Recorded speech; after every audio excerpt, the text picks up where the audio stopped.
लोकसभा चुनाव को लेकर हर पार्टी अपने अपने तरीके से जातिगत समीकरण को लेकर मंथन करने में जुट गई है। एनडीए भी अपने तरीके से खासकर बिहार को लेकर मंथन कर रही है कि किस सीट पर जातिगत फॉर्मूला क्या है। हाल ही में जाति का गणना भी हुआ है। आपने देखा कि किस तरीके से जाति का गणना शुरू होने से लेकर और जाति का गणना होने तक किस तरीके से वार पलटवार चलता रहा। लेकिन फिलहाल का परिदृश्य कुछ और है। इस वक्त हम पूर्णिया लोकसभा सीट को लेकर बैठे हैं कि दरअसल पूर्णिया लोकसभा सीट पर किस जाति के उम्मीदवार पर इस बार बीजेपी दांव खेलने जा रही है।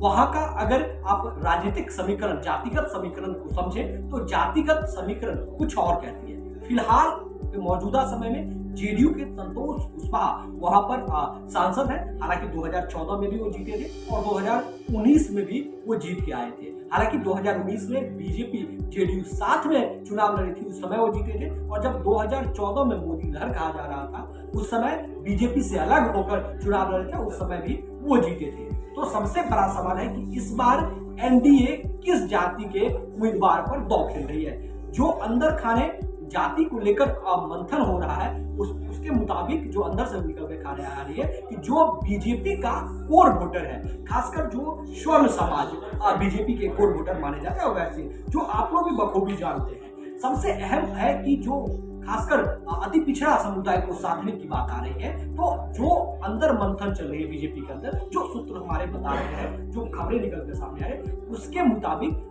बीजेपी इस बात पर अधिक बल दे रही है कि पूर्णिया लोकसभा सीट से बीजेपी चुनाव लड़ेगी। इस बात की संभावना और लगभग ये तय माना जा रहा है, क्योंकि वहां से जो पप्पू सिंह जो फिलहाल मौजूदा समय में कांग्रेस में आ गए हैं, वो वहां से बीजेपी के टिकट पर जीत कर भी आए थे। तो बीजेपी वहां से चुनाव लड़ेगी, ये लगभग तय है।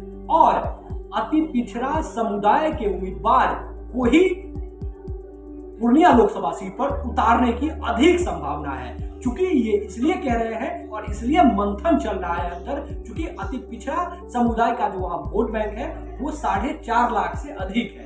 अगर वैश्य और जो कोर वोटर बीजेपी के हैं स्वर्ण, वो एक साथ आकर अगर एक साथ वोटिंग अगर होती है तो इसका आंकड़ा और अधिक होगा। और अधिक होने के साथ ही तो सीट का परिदृश्य कुछ अलग होगा, क्योंकि 2014 का लोकसभा चुनाव था वो अलग तरीके से लड़ा गया था और 2019 में बीजेपी जेडीयू के साथ आकर चुनाव लड़ी थी और संतोष कुशवाहा वहां से जीत के आए थे।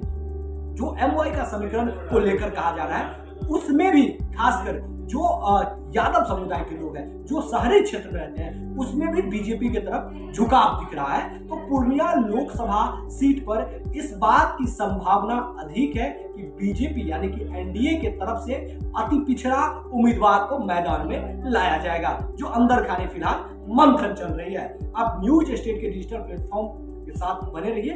इसी तरीके के हर एक अपडेट किस लोकसभा क्षेत्र में किस जाति के उम्मीदवार को लेकर चर्चा हो रही है, किस उम्मीदवार को लेकर मंथन चल रही है, क्या जातिगत समीकरण को लेकर एनडीए भी कमर कस चुकी है, तमाम अपडेट आपको न्यूज स्टेट अपने डिजिटल प्लेटफॉर्म के जरिए आपके सामने लाते रहेंगे। नमस्कार।